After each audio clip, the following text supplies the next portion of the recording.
Hello creeps! Andy here, and today, sorry, my fire alarm just went off and scared the crap out of me, yelling that there was a fire, and then it just went off for 2 seconds and then turned off. And so I'm just trying to catch my breath for a second. There's no fire, none that I can see. So today I am going to kind of bring you through all the book series that I'm reading. And what I mean by book series is more than 2 books. So these are all the series that I'm reading, and I'm gonna first introduce you to what I'm gonna be talking about, and then I'll leave timestamps down below, so if you just want to look at one series or you're interested in just one thing, you can skip to that point because this is going to be a long video. I'm also going to try really hard not to use the term interesting because you guys keep roasting me in the comments. No, I appreciate it. I know it's annoying. It's annoying when I'm editing and I'm like, can you think of any other word? But interesting is just, it's the only word my mind comes up with. So let me take you through and introduce the book series, and then we'll go into a little bit more detail. I'll give you some information on each one, and yeah, we'll talk about them. Okay, so I have here actually, I don't even know what this series is called, so let me look it up on Goodreads really quickly. So I have The Seasons of Horror by Dan Simmons. It starts with Summer of Night. I have the Black Winter series by Darcy Coates, and this one starts with Whispers in the Mist. I also have Darcy Coates' Gravekeeper series, which starts with The Whispering Dead. I also have this Dennis Cooper, George Miles series here. This is the first one, Closer. And then I also have the Trainspotting Skag Boys Irvin Welsh series that we're going to go into. And then I have the Tess Gerritsen, the books that Rizzoli and Isles is based off of, the TV show. It starts with The Surgeon. That's that one right there. And there's like freaking 15 of these bad boys. And then I also have these Murder in the Mix series, these cozy mysteries that I've got as well. And the first one in this one is Cutie Pies and Deadly Lies. So let's just jump into it. I'm going to go in the order of which I mentioned them, just kind of, you know, around here. So let's start with these Summer of Night, or what are they called? Seasons of Horror by Dan Simmons, because if you go on Goodreads, it says that there are 4 of them. Summer of Night, then Children of the Night, then Fires of Eden, and then A Winter Haunting. Actually, I have A Winter Haunting too. One moment. Originally, I purchased this one first and wanted to read it, and then one of you left a comment and said, hey, that's part of a series. And I think that when you Google these series, I don't know if all 4 show up. This is a weird series, but anyways, that's what Goodreads says, that there are 4 of them. So it starts with Summer of Night, which are about a group of friends that are, it's kind of like almost the adult version of those Bailey School Kids stories that I talk about from my childhood, where there are these kids, they see something weird is going on in their town, and the parents are either too distracted or too wrapped up in their own lives to really know what's happening. So the kids take it upon themselves to figure out what it is. It's like a supernatural, monstery kind of book, but it is so extremely well written, like one of the best books I've ever read writing wise. And the nostalgia in it is just so awesome, of seeing these group of friends just playing over summer break and going bike riding and throwing dirt clods at each other, and just, I don't know, like it felt like reading about my own childhood, even though this took place in the 60s and I was not born yet. And probably my mom was just born a few years after that. But anyways, I really enjoyed this book. It was fantastic. So because I wanted to read A Winter Haunting, which I have not read yet, I picked up Children of the Night, which is supposed to be the second in the series. And here's the thing, I love Dan Simmons. The books that I've read from him, I've been blown away by. And it's not that this is a poorly written book. If anything, I think it's too well written, if that makes sense. It's a really cool concept for a story. There's a woman, she goes to Romania to work in an orphanage, and by the way, the orphanages around this time period, which I have to assume is somewhat historically accurate, is like so fucking devastating. Like, it's so sad to read about what these kids went through, and it's just horrendous. So be prepared for that. but she's a doctor. And so she goes and works in Romania to try to help children. She finds this one kid and she knows that he's got something going on, and she knows that he's going to die there if she leaves him. So she ends up adopting this kid as her son, this baby, bringing him back to the States, and then finding these weird things about him where he has like a different organ that breaks down blood in his body, almost like a second stomach. She tries to figure out what is going on, who this kid was. There's some like Vlad the Impaler lore to it as well. It's a vampire book, if that wasn't obvious. Well, yeah, it's called Children of the Night, so yeah, probably. But anyways, then these people in Romania try to take the kid away, and she goes on this whole quest to try to save the kid's life. So I read this book, and here's the thing. Really cool concept. The first half of the book, I was like, why does this not have a better rating? This is one of the best books I've ever read. But here's the problem. I think he did so much research that a lot of the information in the book is about the streets in Romania, and like, I gotta turn this way and then that way, and then there's this tower and then this. And it's like he did so much research that overpowered the actual horror story. So yeah, just like a lot of description about the area, the town. And although that's cool and everything, it did end up for me taking away from the coolness of the vampire story. So that was this book. Still an interesting read. I have not picked up the third one yet, but I do have the fourth. Oh yeah, but I was gonna say, I finished this one and I even said, how is this connected to this one? I'm so confused. And it turned out that one of the kids was a character in this story, but other than that, not at all related. So this one's kind of a weird one where I don't necessarily know that I would have to read Children of the Night to read the other books, but let me know if you guys have read Fires of Eden, and let me know if I have to read that to read this one, because I think this also is just one of the characters from Summer of Night that has grown up. So again, I don't know if it's necessary to have to read all of the books for those. Anyways, next up here I have the Dark Winter series. Black Winter? The Black Winter series by Darcy Coates. I love this series so much. Oh man, I love it so much. Okay, so we start here with this guy, Whispers in the Mist. Now I picked this one up. This was the first Darcy Coates book I ever read. I just picked it up at a bookstore. I said, this sounds interesting. I started reading it and I go, oh, this isn't gonna be for me.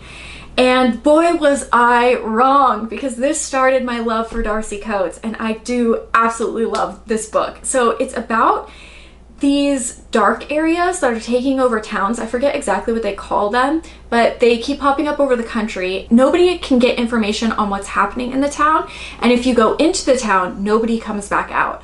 So you don't really know what's happening. So you have a character named Claire, and she's trying to get to her sister's bunker, but she ends up crashing because she comes across these monsters, for lack of better words, and ends up being saved by a man named Doran? And she doesn't know if she could really trust him. He's out in the middle of nowhere, but it ends up having a bit of a romance aspect in it. Now, before reading this book, I was like, romance, absolutely not. Get that out of here. Not in my house, not in front of my salad, not gonna happen. And then I read this one and I was like, okay, maybe I do like a little bit of romance. And I think books are always kind of like a stepping stone, because if I would have read these Murder in the Mix series before I read this, I don't think I would have enjoyed them. So it's just kind of interesting how one book can change your perspective on reading in general. Dang it, I said I wasn't gonna say interesting. You know what, fuck it, I'm gonna say interesting, okay? It's me, I have to.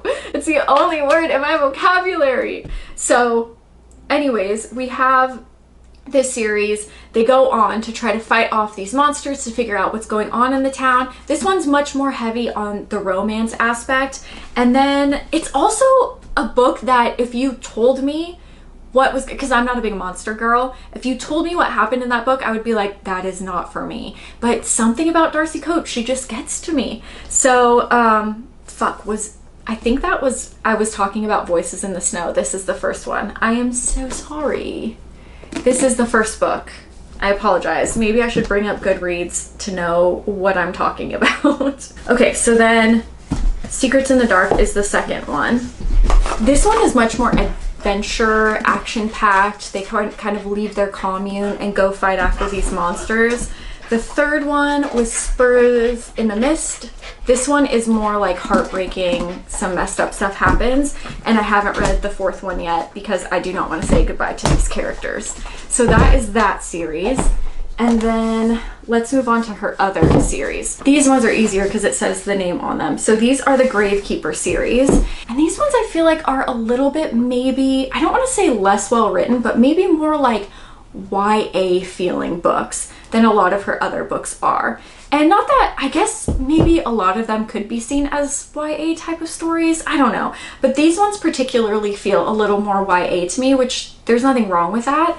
And I still actually do enjoy the series. And they're under horror, but I don't know what it is, but something about the writing style makes them just feel a little bit less serious and less extreme than some of her other books are. But anyways, so The Whispering Dead, this is the first one. Basically, I'm just going to tell you kind of a general concept of these books because most of them kind of the same thing happens. So you have a girl, she wakes up in the forest. She doesn't know where she is. She doesn't know who her name is. She doesn't remember anything, but she's being chased by a bunch of men. So she runs, she finds this small town, and luckily these people to kind of take her in. She finds that she can speak to dead people, so she can see ghosts and communicate with them. And she ends up trying to make a living in this town and helping the ghosts of the town find some sort of closure with their past. So that's kind of the whole story. A lot of these rely on specific ghost stories, like she finds one ghost and then kind of the whole story wraps back around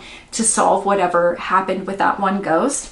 Except for the last one, The Hollow Dead, this one was a little bit less satisfying than the other ones to me. And I thought that this was the fourth one, we were going to wrap it up and that would be it, but it's definitely going to continue on. We still don't know a lot of things, but we have found out things here or there, like where she came from and who her family is and things like that. But this one was less about one particular ghost, and they kind of took on a bigger issue. We have the Twisted Dead, the Ravenous Dead, and the Whispering Dead in that series. So still I think worth a read if you want something just like a little bit less serious.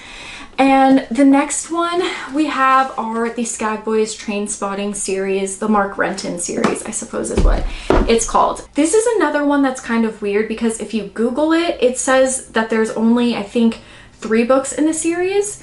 But if you go on Goodreads again, it says that there are 5 in the series. So I don't know. But it's also interesting, these in particular, because Trainspotting was actually written first. It was written in the 90s. A movie was made about it. I'm sure a lot of you have seen it. One of the best movies ever.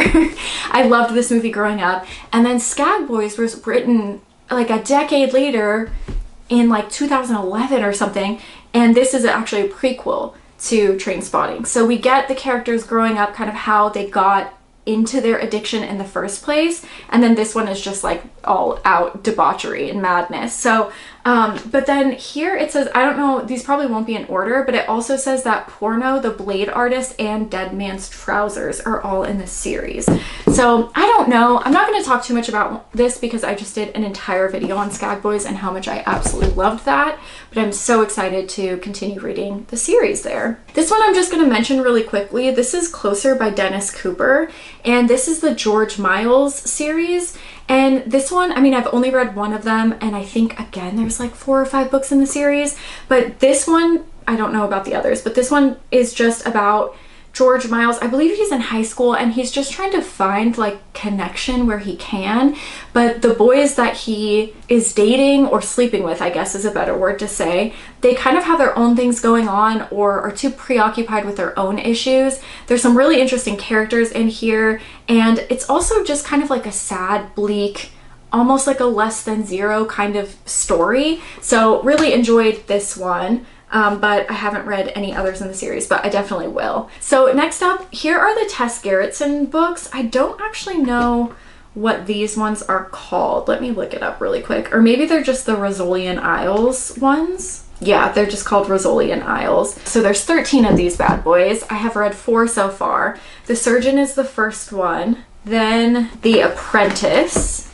then The Sinner, and then Body Double. So The books are, well, the surgeon is actually quite different because you do have Rizzoli, but Isles doesn't show up until a little bit of the second book, but then mainly the third book. Is she even in this one? If she is, she's barely in this one, and really her story doesn't take off until the third one. So here's the deal with this series. This one is about, yes, Rizzoli is in it, but it's also about this second detective. They are trying to figure out if this new killer is the same or a copycat of this other previous killer that had been killed before. He's called the surgeon because he kills women and takes out their uterus. He keeps it as a souvenir for fun to play with or whatever.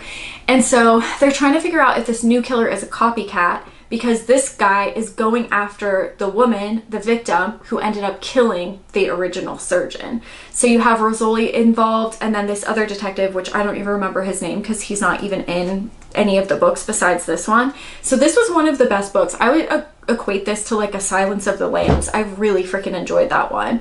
Then you have The Apprentice, and this one you kind of have Rizzoli on her own, and I just don't think we had enough information about her for her to carry the book by herself. And so I was a little bit more disappointed in that one. It wasn't as good as the first, but I knew I wanted to keep going with the series.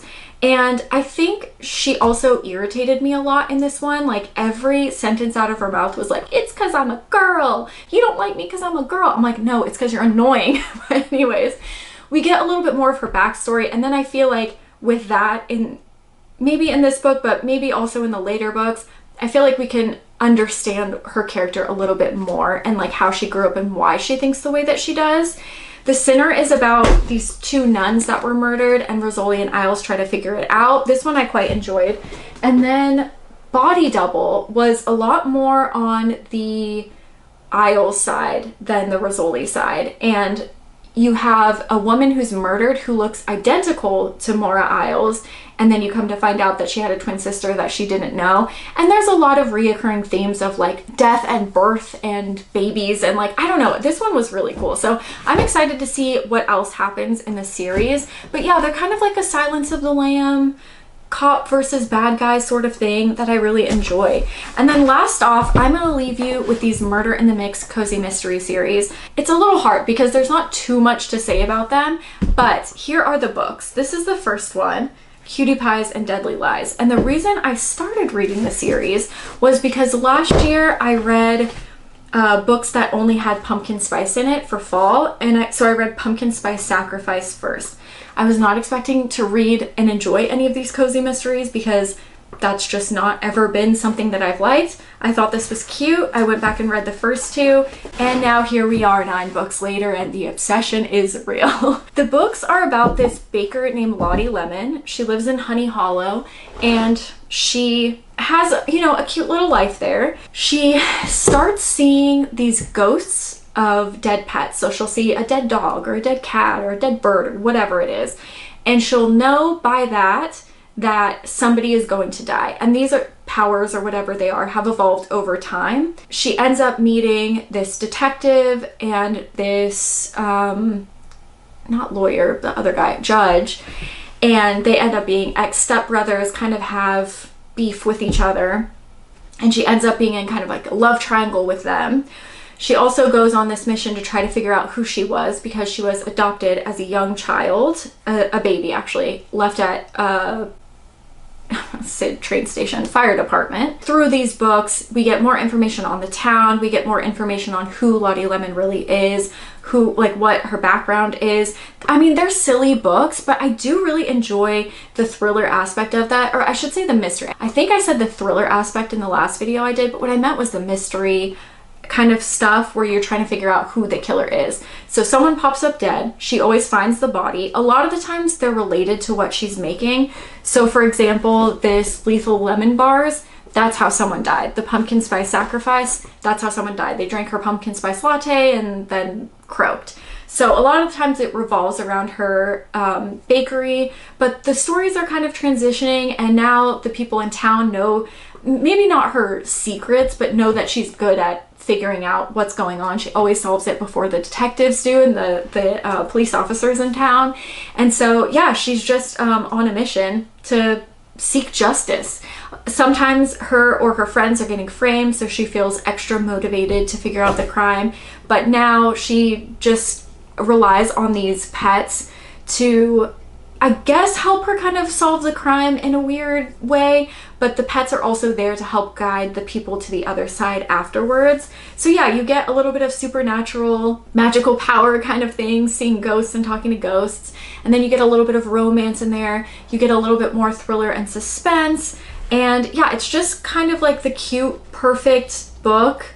Are like, you know, they're silly, of course they're silly, but they're cozy mysteries. They're not meant to be like, you know, life-changing books or anything, but they are really fucking cute, and I will read these every month until Addison Moore stops making them, and I hope that she never does, because I think right now there's like 50 in the series, and she's still making new ones. Like, she just published a brand new one. So thank you, Addison Moore. If I ever see her, I will shake her hand and thank her for all the nights of just like reading this cute little cozy mystery and just really enjoying learning all the characters in the town and the relation to Lottie Lemon. Some of them you have, like the 1 or 2 books ago, you had a bunch of exes coming in town, so that added more complexity to all the relationships. And yeah, it's just cute. It's a cute story, and that's all I have to say about it. But yeah, I just wanted to kind of bring you through all the book series that I'm reading. Let me know if you like any of these, if you're reading any of these, or let me know what book series you're currently reading. Thank you so much for watching, and I will see you soon with another horror video.